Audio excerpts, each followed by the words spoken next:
And moving to the presentation, so kicking off with the intro to geospatial in Snowflake. So let's start with what is geospatial data? Geospatial data is basically information tied to a specific location, like a map with details. The most basic example of geospatial data is a point. And this is something that you are familiar with from our daily lives. If you are using any navigation tools, any maps, then most likely you have seen like a point with like a pair of coordinates, latitude and longitude. Below the points, you can see there's an example of line, and line will be also geospatial data. Most of the time, it will be just representation of a specific route. In the upper right corner, you will see a polygon, and polygon will be just a representation of area or a shape on a map. So this just proves that geospatial data is so much more than just points. You can have polygons, line, H3. It's like quite a rich area. And based on the metadata that we have, 85% of Snowflake customers do store some type of geospatial data in the Snowflake accounts. And this shows there is a huge potential for geospatial data usage. But for sure, today there's also a case that not all of the customers use the data that they have in their Snowflake accounts. And you might also think that, hey, geospatial use cases are just relevant for the supply chain or logistics industries, but actually you will find some use cases in every industry for geospatial.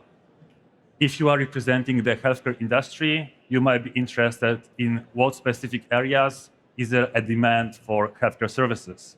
If you are from real estate, you might be wondering, okay, how far are schools or grocery stores from my specific real estate assets? And Snowflake, of course, does support geospatial analytics natively in Snowflake. The two most common data types that we have in Snowflake for geospatial data analysis are geography and geometry data types. Once you have data stored in those data formats, you will be able to use one of more than 16 native Snowflake geospatial functions that can be used to transform different areas, distances, and perform different calculations. What you can see on the timeline in 24, there was added support for Apache Sonoma functions and Overture Maps datasets. And the support was added via Snowflake Marketplace. And this basically proves that Snowflake geospatial capabilities is more than what we just offer natively within the platform. There's also a lot of partners that do offer various geospatial capabilities via the Snowflake Marketplace.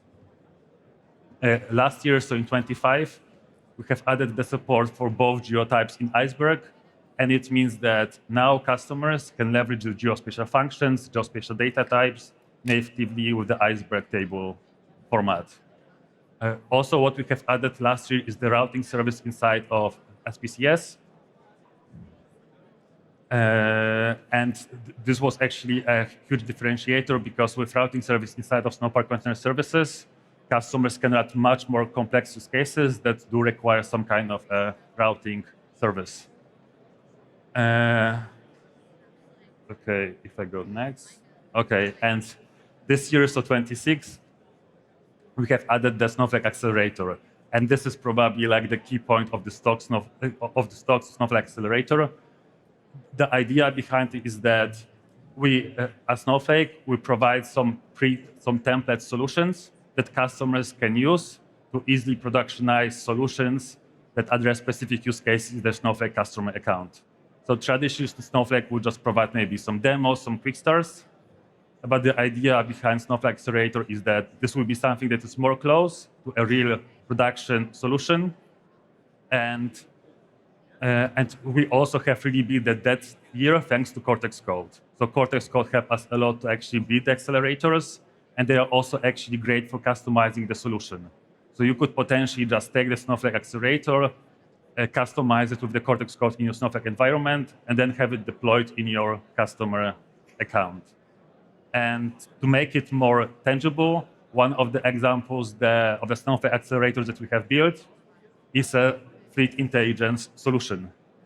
And to build this solution, all what you would have to do is just run a prompt. It will execute within 30 minutes when you execute it via the Cortex code. And the core use cases that it's meant to address, it's route optimization. So how do you, let's say, plan your supply chain operations? And the second type of the use cases is route deviation and dwell time alerts. For dwell time alerts, we have actually a nice solution that is already running in production. So the concept of fleet intelligence solution is just not like some POC, it's something that customers already use in production environment.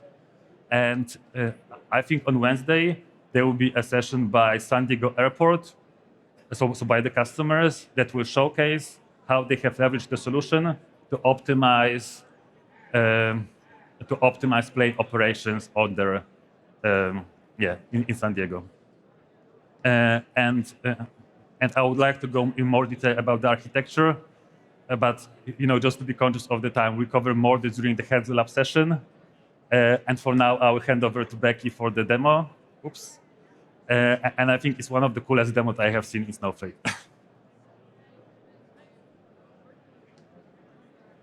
Go on. Oh, yes. Okay, that bit worked. Right, okay, so I'm Becky, and as Piotr mentioned, so the solution I'm going to show is basically a selection of skills. So here, you've got so many skills to build the solution that I'm going to show. I'm not going to show you how we're going to run this, but I ran it using just a series of 4 prompts, and that's actually going to be done in the hands-on lab. So I'm not going to go through that now. I'm just going to show you the finished results. So what we have is a React-based app. You can do travel matrices. You've got route optimizers. You can do look at your taxi and stuff. It's got a lot of geospatial, and it's all in a React-based application. So this is what we call the agent playground. So this agent playground, it started off with just one agent, a semantic view, and maybe one tool, something like that.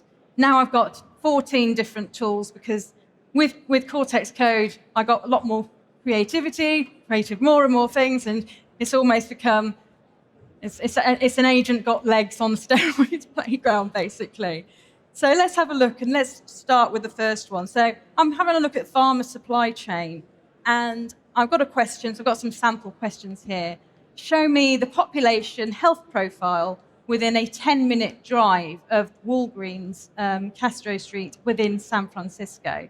So you can see on the right-hand side, it's calling the agent, so using the agent API, it's finding out what's in there. So it's now got some answers, the population profile within a 10-minute drive, and you can see all the different neighborhoods, what the population, what income they're on. So it's not just the geospatial data. We're using geospatial to filter our data within a catchment, but we are combining that with your actual data.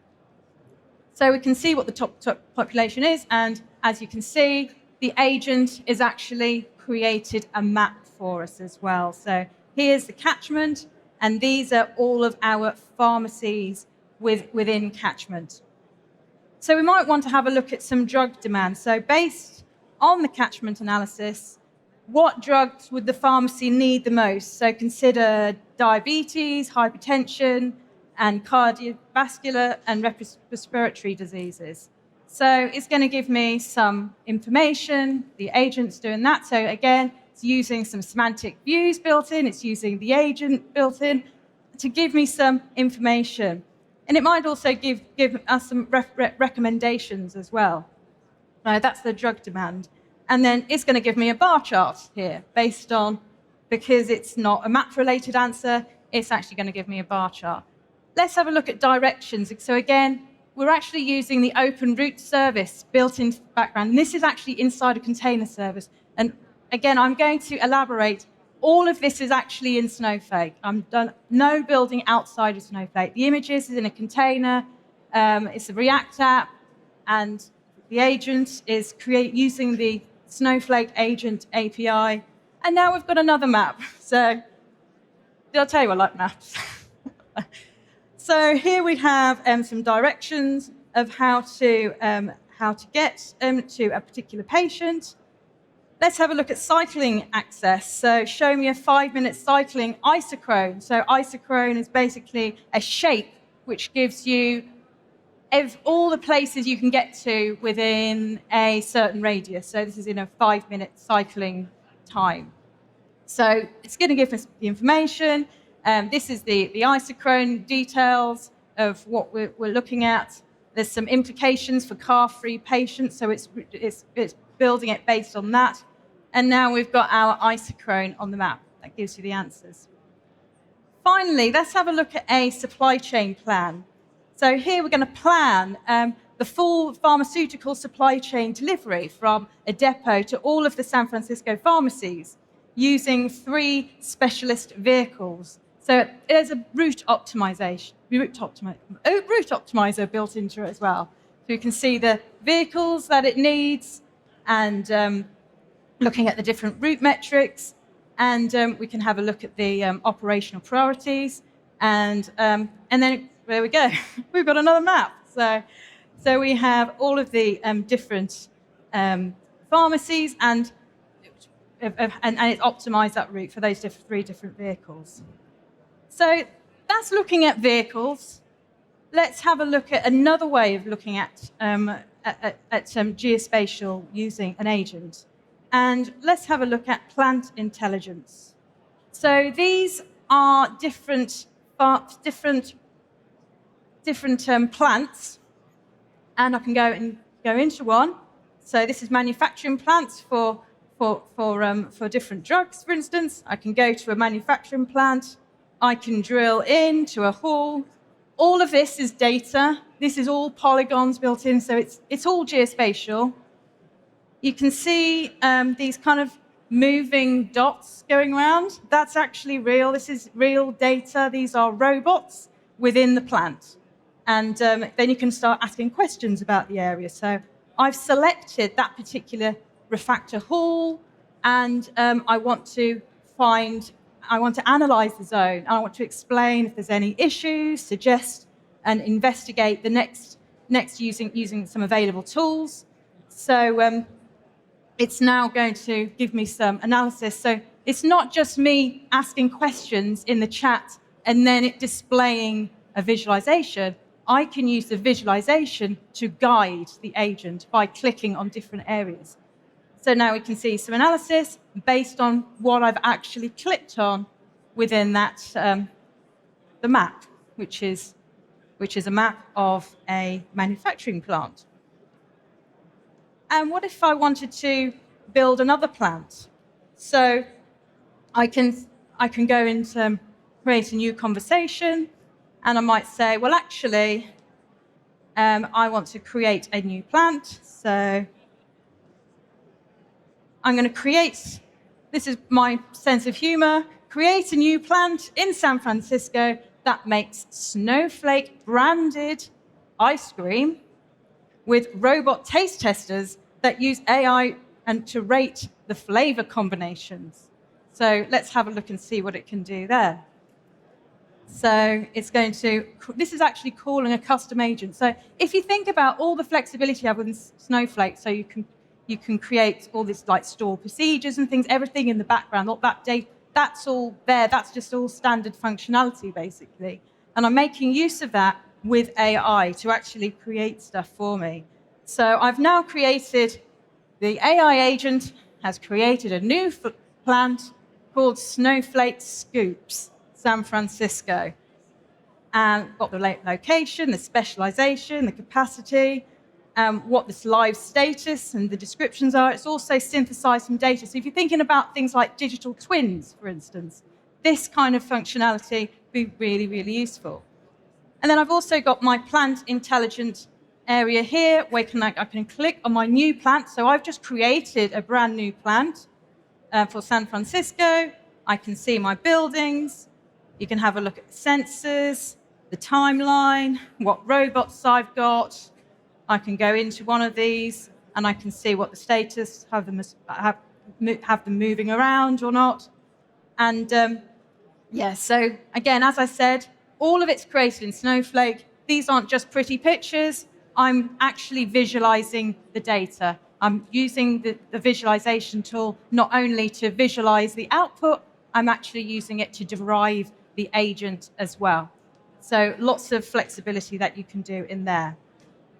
Okay, so I'm just going to go back. So I'm going to go back to my room list, back to the campus, then I can go back to all my plants, and I can go and have a look at one of the others as well. And one quick one as well, going back to the route optimizer. If I go, for instance, send transport, you can also do sort of recommendations as well. So if I go to San Fran in here without using an agent, as I said, all of this was created using an agent, using Cortex code, based on those skills that you've seen. So it's all very reproducible. And the great thing about skills is you can customize it to suit your needs as well, because I doubt any of you in the audience will want exactly this, but having the skills, you can ask the agent to say, well, actually, I mean, it took me less than a day to add the plant maintenance module, basically, because I had all those skills in place. Okay, so being able to adapt very quickly to create new things is a reality. So I've got a recommendation here. So for my send transport, so these are basically picking kids up, taking kids to school. Based on your job templates, you might need 15 taxis, a chaperone, and an accessible minibus. So if I just press apply in here, and let's go and optimize those routes, and then I can do that as well. So here we go. So I am now going to go back to the slides. Yes. Which button's that?